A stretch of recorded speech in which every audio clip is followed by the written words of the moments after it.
Koľko pol deci sa zmestí do 1 litra? To si mi dala teraz našu otázku.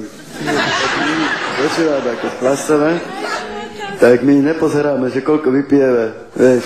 My si vypijeme a počúvame. A vieš, čo to je, že prepica do trezu? Počula som. Počúvam, a to je to, že keď na festivale piješ 3 dní, tak už potom na ten tretí deň už necítiš, čo chlastá.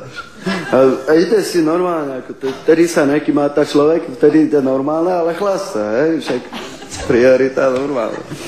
A potom skús písať transparenty. Koľko pol deci sa zmestí do 1 litra? Do 1 litra? To bude vedieť môj kamarát. Tára! No ale... Pol deci sa zmestí. Do 1 litra. Rozmýšľaj sám.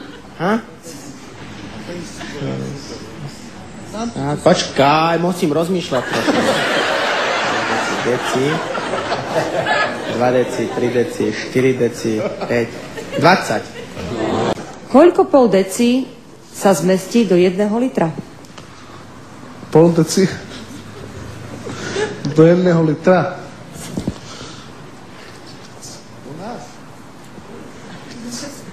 Počkáte troška.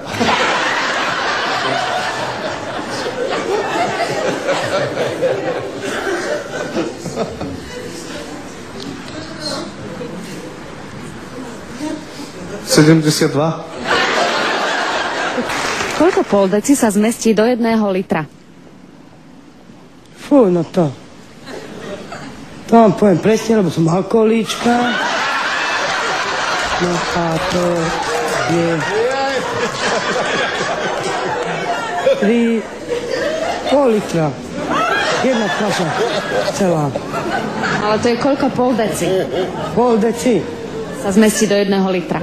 Pol deci, jeden má 5 milideci, tak to je deci, 2, 3, 4, 5, to je pol litra. 10.